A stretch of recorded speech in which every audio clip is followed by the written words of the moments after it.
Hey everyone, I'm Mia. Sony is pushing the boundaries of the consumer video camera market with their new 35mm HD full-frame NEX-VG900. Let's take a look.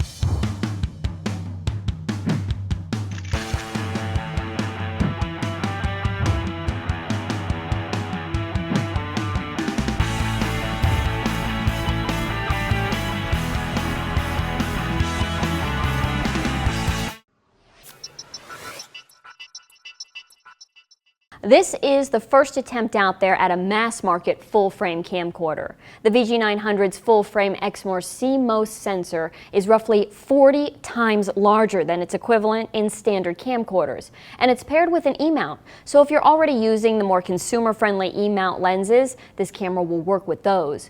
But you will have a crop factor.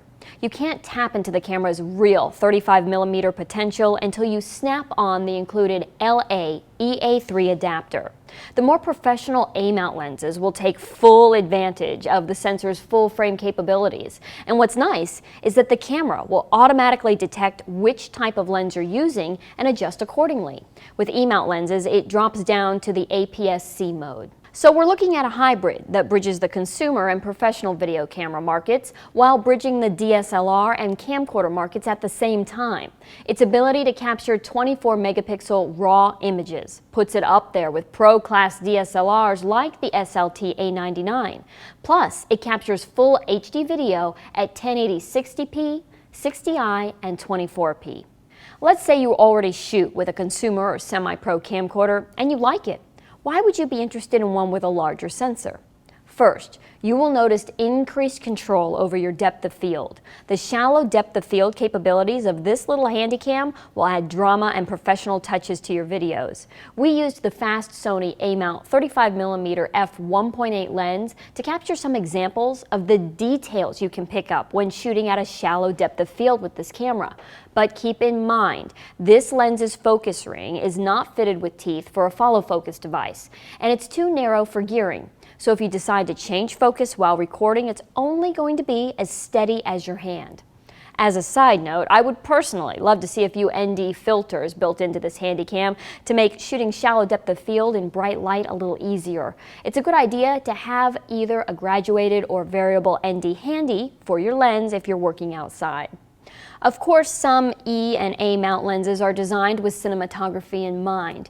Take this Rokinon 24mm T1.5 wide-angle Cine Lens, for example. The lens has a geared focus ring for smooth focus pulls with a follow focus device, plus a declicked geared aperture ring for smooth, silent iris pulls. Now combine the VG900 sensor's capabilities for nice, shallow depth of field and its ability to shoot 1080 at 24 frames per second and add our E-mount Rokinon and you have a great cinematic look. This lens comes with an E to A mount adapter already built into the lens, so you can put it directly on the VG900 and choose which mode you prefer to shoot in. At full frame, you will notice some vignetting on this wide-angle lens. However, if you switch to the cropped sensor APS-C mode, that will disappear. This lens and camcorder combo will create a cinematic look that puts a professional seal on your work. Let's look at this camera's performance in low light. Video cameras with much smaller sensors will show the camera's limits very clearly when you step away from well-lit situations. The footage will start to look noisy or grainy. Let's grab a Sony A-mount 28 to 75mm f2.8 zoom to give you an idea of the VG900's low light ability.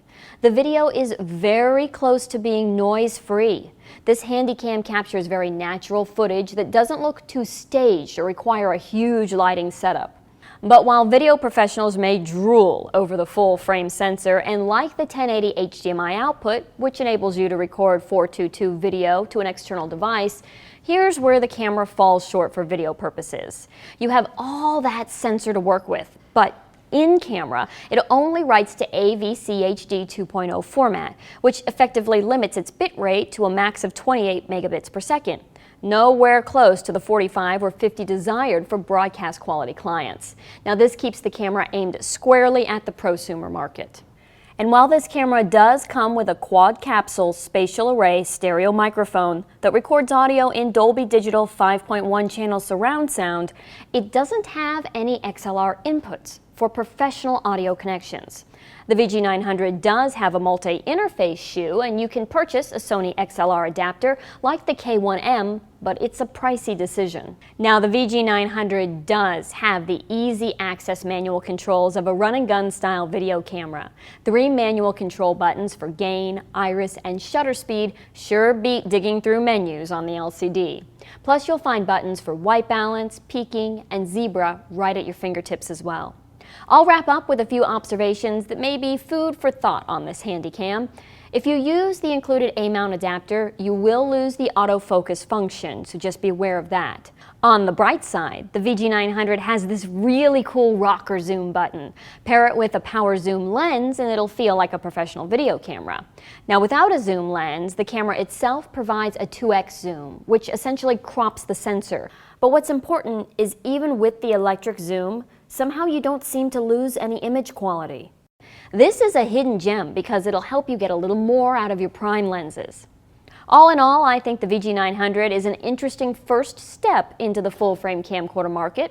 I could see a lot of videographers who already shoot with an FS100 or FS700 using this as a second camera. Or DSLR users who find themselves shooting more video could benefit from this camera as well, to give you HD SLR results with the form factor and ergonomics of a more traditional video camera. And it's a great step up in the consumer camera market if you're willing to look at something with more of a semi-professional price tag. I'm Mia McCormick. We'll see you again next time. For more information, please visit us online, give us a call, or stop by our New York City Superstore. You can also connect with us on the web.